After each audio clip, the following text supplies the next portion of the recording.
సత్యం ధర్మం న్యూస్ కి స్వాగతం. ఓటు కూడా వేయకుండా అసలు ఒక ఎమ్మెల్యేని గెలిపించకుండా ఒక ఎంపీని గెలిపించకుండా బీజేపీ పార్టీని అంతగా తృణీకరిస్తే ఆంధ్ర రాష్ట్ర ప్రజలు ఆంధ్ర రాష్ట్ర నాయకులు మాత్రం బీజేపీ పార్టీకి బానిసలైపోయారు.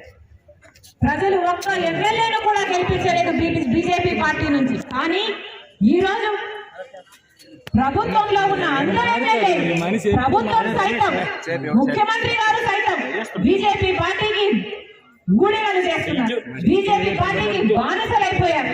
ఆంధ్ర రాష్ట్ర ప్రజలను కూడా బీజేపీ పార్టీకి బానిసలు చేయాలన్న ప్రయత్నం చేస్తున్నారు. ఒక్క విషయంలో కూడా బీజేపీ పార్టీకి వ్యతిరేకించలేదు. మొత్తం ఎంతమంది ఎంపీలున్నా 25 ఎంపీలుంటే మొత్తం 25 ఎంపీలు ఈరోజు బీజేపీ పార్టీకే ఊడిగలు చేస్తున్నారు, బీజేపీ పార్టీకే బానిసలయ్యారు. ఆలోచన చేయండి, ఆంధ్ర రాష్ట్ర ప్రజలు కనీసం ఒక్క ఎంపీనైనా బీజేపీ పార్టీ నుంచి గెలిపించారా?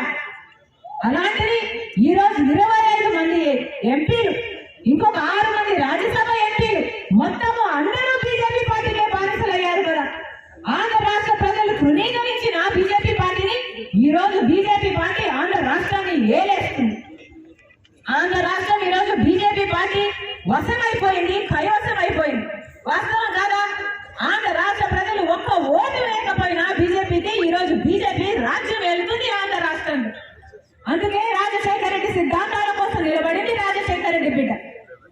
బీజేపీ పార్టీ 10 సంవత్సరాలు అవుతున్నా కూడా ఆంధ్ర రాష్ట్రానికి ప్రత్యేక హోదా 15 సంవత్సరాలు ఇస్తామని చెప్పి కూడా ఈరోజు అసలు ఊసే ఎక్కడం లేదు. ఇక్కడ ప్రజలు గెలిపించిన ఎంపీలు కానీ ఎమ్మెల్యేలు కానీ ఒక్కసారి కూడా బీజేపీని ప్రశ్నించలేదు. ముఖ్యమంత్రి గారు జగనన్న గారు ఒక్కసారంటే ఒక్కసారైనా బీజేపీని మాకు ప్రత్యేక హోదా మీరు ఎందుకు ఇవ్వడం లేదు అని ప్రశ్నించిన పాపాన పోలేదు.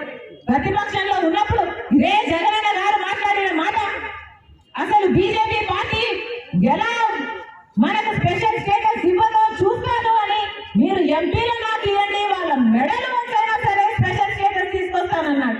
మరి ఏమైంది జగనన్న గారు అని అనుకుంటున్నాం.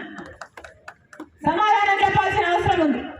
రాజశేఖర రెడ్డి గారి బిడ్డగా చెప్తున్నా, రాహుల్ గాంధీ గారు మొట్టమొదటి సంతకమే ఆంధ్రప్రదేశ్ లోని ప్రత్యేక హోదా కోసం పెడతానన్నాడు ప్రధానమంత్రి అయిన తర్వాత. ఆయన మనసులో ఎంత బలంగా ఆంధ్రప్రదేశ్ కు స్పెషల్ స్టేటస్ రావాలి అన్న కోరిక లేకపోతే మొట్టమొదటి సంతకం పెట్టానంటాడు. ఆలోచన చేయండి. నిజానికి ఆంధ్రప్రదేశ్ రాష్ట్ర మేలు కోరుకుంటున్నది ఏకైక పార్టీ కాంగ్రెస్ పార్టీ. రాజశేఖర రెడ్డి గారి ఆఖరి కోరిక కూడా ఆ రాహుల్ గాంధీ గారిని ప్రధానమంత్రిని చేయాలి అని. మనసు పెట్టి ఆలోచన చేయండి. రాజశేఖర రెడ్డి బిడ్డను ఆశీర్వదించండి. రాజశేఖర రెడ్డి గారి ఆశయాల కోసం నాతో చేయి కలపండి. మళ్ళీ రాజశేఖర రెడ్డి గారి సిద్ధాంతాలను బ్రతికిద్దాము అని రాజశేఖర రెడ్డి బిడ్డ శిరస్సు వంచి చేతులు జోడించి ప్రతి ఒక్కరికి మనస్ఫూర్తిగా వేడుకుంటుంది.